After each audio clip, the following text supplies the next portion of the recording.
Snowfall అందాల్ని వీక్షిస్తూనే మాకు ఈ work కూడా చేసుకోవాల్సి వస్తుంది, క్లీనింగ్ స్టఫ్. దీన్ని ఎంత ఎంజాయ్ చేస్తామో చూసుకుంటూ బయటికి వెళ్ళాలి, కార్లు తీయాలంటే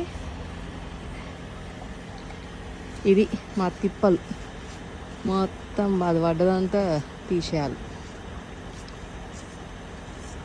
ఈడ్చుకపోతుంటాయి చేతులు ఓ దిక్కు, ఒక సైడ్ నుంచి ఇది క్లీన్ చేసుకోవాలి.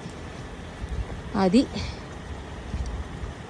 బతుకు జట్కా యూకే మిల్టన్ కీన్స్. మా ఆయనకి ఇప్పుడు టైం అవుతుంటే ఆటలు అవుతున్నాయి. సార్ టైం అవుతుంది సార్, ప్లీజ్ తొందరగా క్లీన్ చేయరా. సరేలే, నాకు మొత్తం డ్రెస్ ఖరాబ్ అవుతుంది, నా యూనిఫామ్ అంతా ఖరాబ్ అవుతుంది. అది సంగతి. టైం అవుతుంది ఆఫీస్కి. ఉదయం లేవగానే ఈ అద్భుతమైన దృశ్యమే అంటారు కదా, దృశ్యం, సీనరీ మాకు కంటపడింది. కాసేపు ఎంజాయ్ చేసినాం, బట్ తర్వాత తిప్పల తర్వాతదే. ఇలా అయితే రోడ్లన్నీ ఇంకొంచెం ఎక్కువ పడితే ఇదంతా స్లిప్పరీ ఐసీ అయ్యి కింద పడి బుక్కలు అన్నీ ఇరుగుతుంటాయి. సో ఈ టైంలోనే చాలా కేర్ఫుల్గా మేము వాక్ చేయాలా.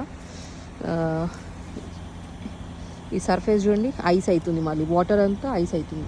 సో ఇప్పుడు వాక్ చేస్తే చాలా, మా ఆయన పిలుస్తుండండి, టైం అవుతుంది పోవాలి, చాలా కేర్ఫుల్గా వాక్ చేయాలా. So be careful. ఎవరెవరైతే స్నోఫాల్ని ఎంజాయ్ చేస్తారో ఎంజాయ్ చేసుకుంటూ దాంతోపాటు మీరు కాస్త మీ బొక్కల్ని జాగ్రత్తగా ఉంచుకోండి. లేకపోతే మా లాంటి వాళ్ళ దగ్గరికి, అంటే being a physio I'm advising you, orthopedic doctors దగ్గరికి, ఫిజియోస్ దగ్గరికి బిల్లు కట్టాల్సి వస్తుంది. ఓకే, హారన్ వచ్చేసింది, బాయ్.